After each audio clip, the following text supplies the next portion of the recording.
Hello, everybody. It is Penny and Kim once again lighting up your Friday with the 5 stars of strengthening families and continuing with a 4-part series on communication. We have a new question for you today, so we can all ponder it together. And but before we do that, Penny is going to do a check-in and see where we are with our challenge from last week. Penny? Thank you.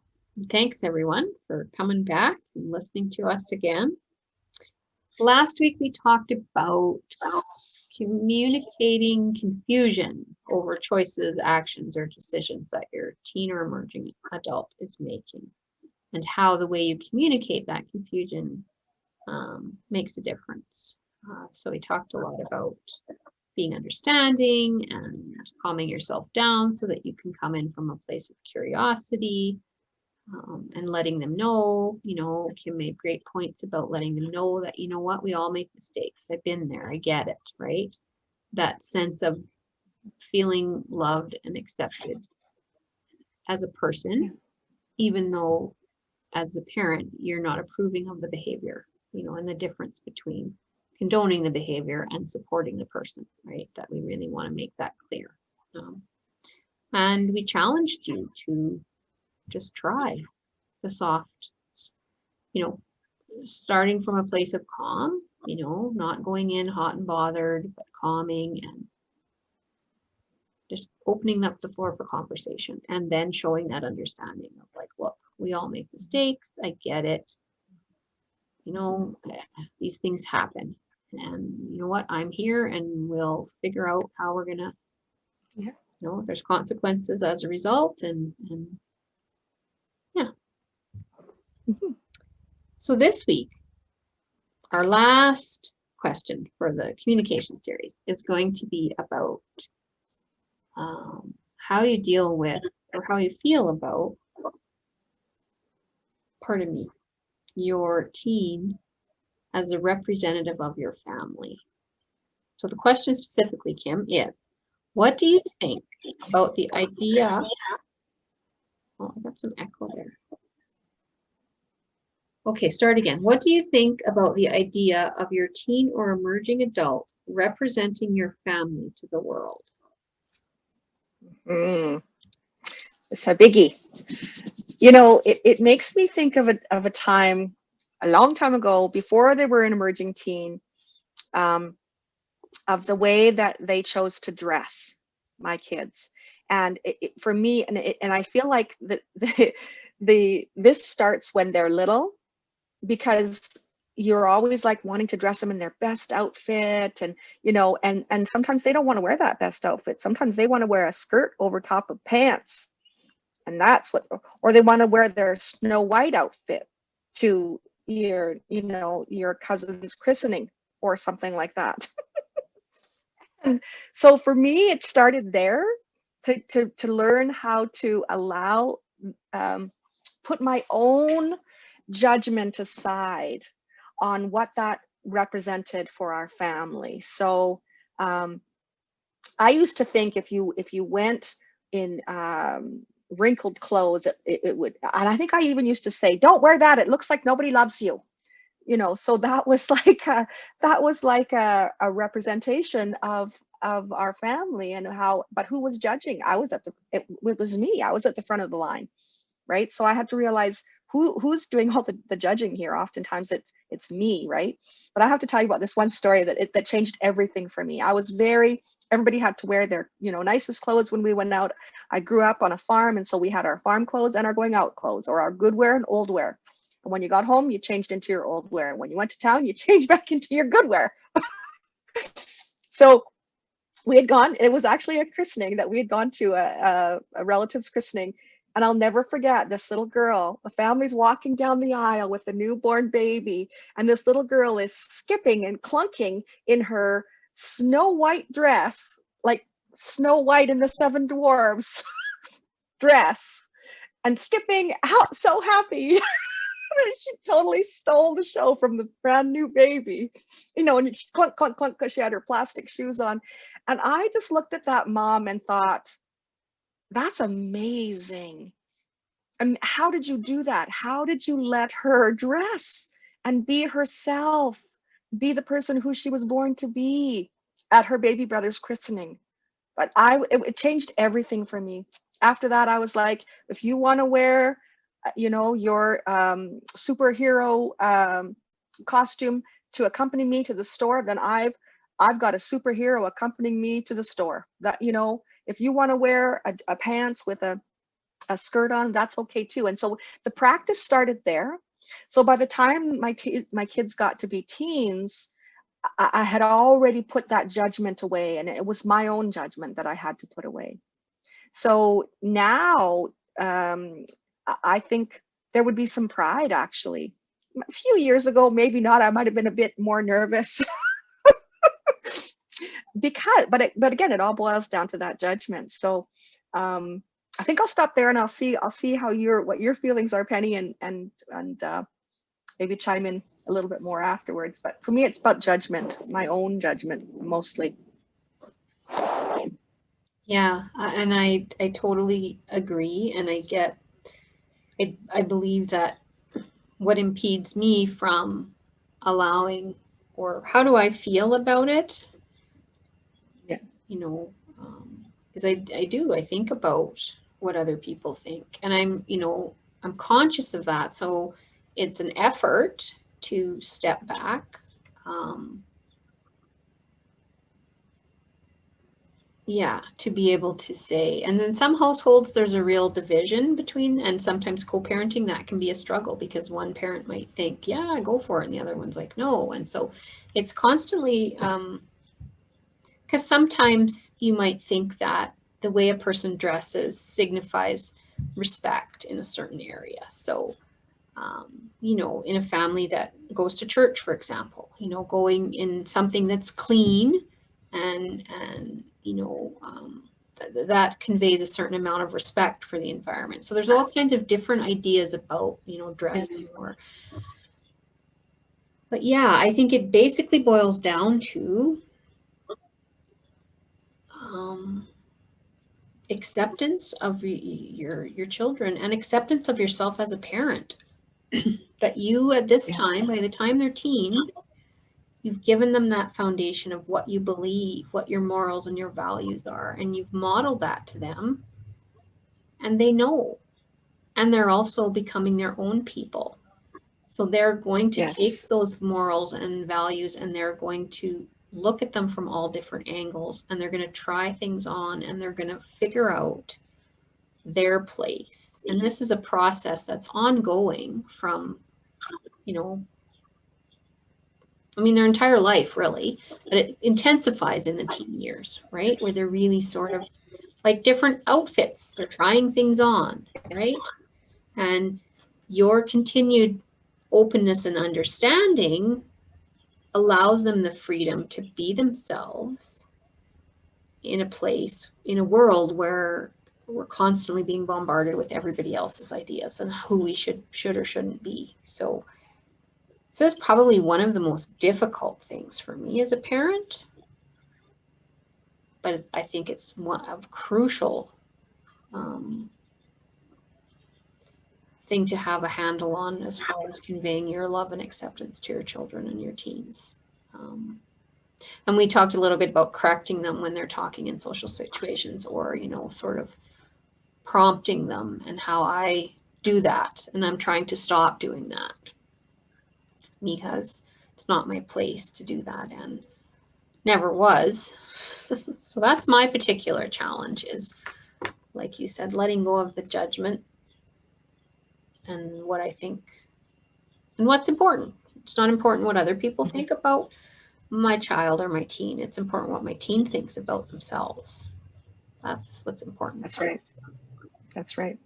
I love that you said trying on different things, because the process that they're going through as teens, that emerging energy, that individuation is about trying different things on. And teens can be very idealistic in their thinking, because they're coming up with their own ideas about something. That individuation is sort of rising up, and that's why sometimes they can have, you know, their thoughts about things that might not be quite in line, like very idealistic, right? That, you know, kind of my way or the highway type thinking.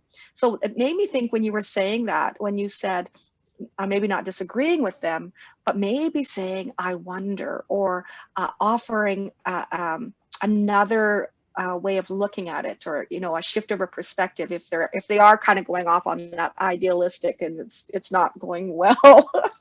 You know, you could offer the other side and say, yeah, that's an interesting way to look at it.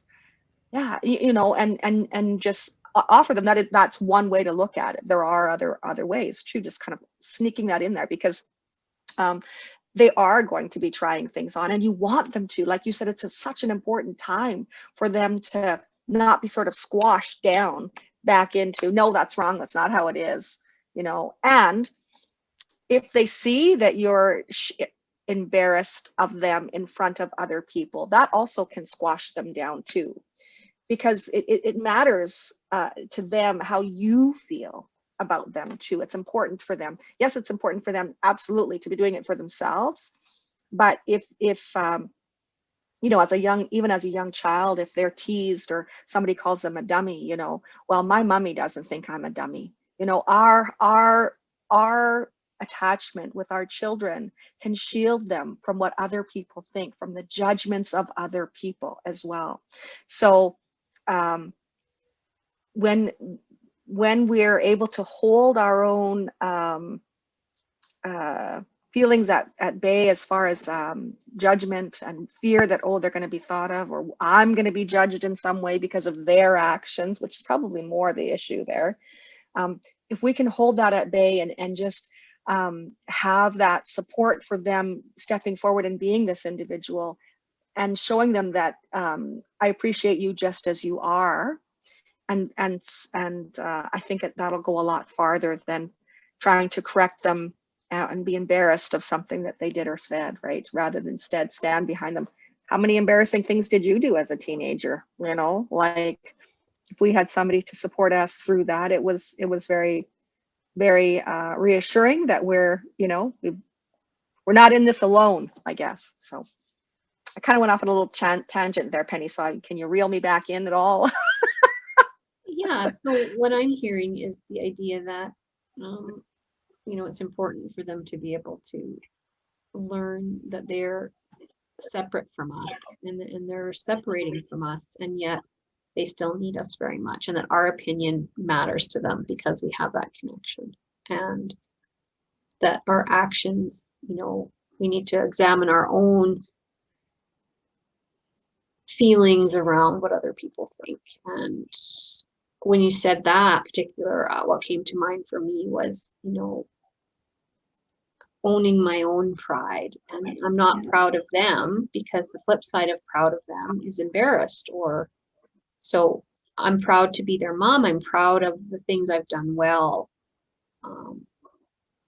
And, you know, I think that can mitigate a little bit of that sort of being embarrassed by them. Or but again, it's all just really awareness, and with your own self. Oh, isn't that interesting or curious that I'm having such a strong reaction to the fact that, you know, my child just burped at the dinner table with everybody around, or whatever the case may be, some of the things that teenagers do. And being able to let them deal with the consequences of that, right? That I don't have to say excuse me, or whatever the case may be, right? That they know, by this point they know. They Yes. know, and what they don't know, they can learn from other people's reactions. And I love what you said about, you know, the foundation of, well, even if the world thinks I'm a rude pig at the table, my mom loves me and knows that I'm my people. Doesn't have to be mom, dad. My people know me and they love me, even though sometimes I forget to cover my mouth at the table or whatever it is, right? It can be more extreme than that, but oh yeah, that's kind of our key point, right? Is relationship is more important than what other people think. Yes. The relationship actually shields us from what other people think, shield our children from what other people think, from the hurtful things that other people say and do. The relationship is what shields. Mm-hmm. Yeah. So that was a good, that was. So Sorry.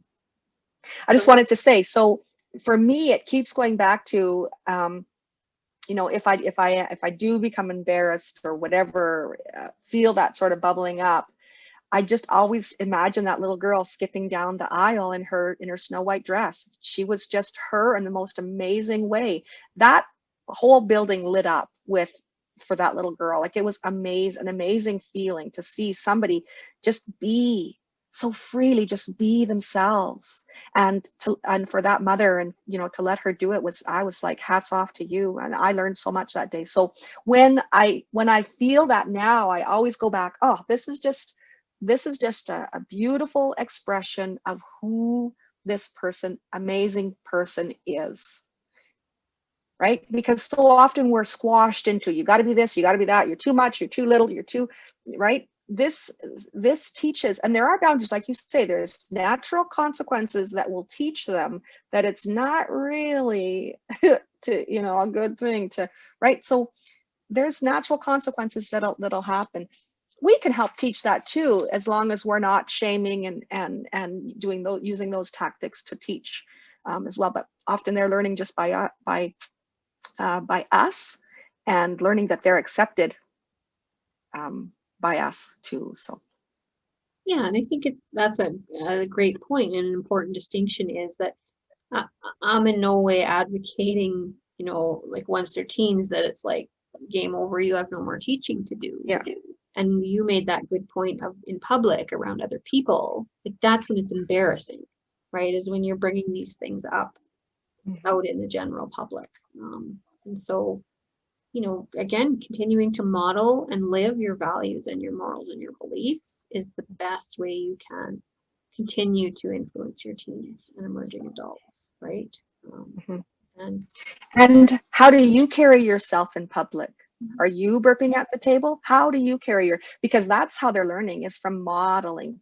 That's a huge piece, always a huge piece. How do you present yourself in public, and how do you talk to yourself? All of those things come into play as well. All right, so our challenge is probably to get you just to start thinking about this from the perspective of your family and your teens and how this is going for you. You know, do you notice that it's difficult to let them speak at the dinner table with a bunch of other people, you know, or do you find yourself embracing the Snow White dress, right? Like, congratulate yourself if that's the parent you are, and maybe, and we're all a little bit that parent sometimes. That's the thing. When we talk, there's sort of no one perfect parent. We're all trial and error, baby, trial and error. So just give it some thought and think about your own teenhood. So for me, that's one of the most powerful teaching tools with my emerging adult, is remembering how I felt without projecting that onto her, because her experience is different. But what did I need when I was out in a social situation from my parent? What did I need from them? Yeah. And try to think maybe from that perspective, if that's helpful. Yeah.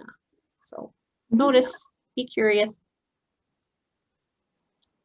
congratulate where you're doing well, and think about how you might make some small changes in places where you've got some skill building to do. Okay, well, that is our last question in the communication series. Next week, we will be starting with knowledge, I believe, is our next category. Knowledge of parenting and development. So we will see you next week to start that. Okay. See you next week. Have a good weekend, everyone.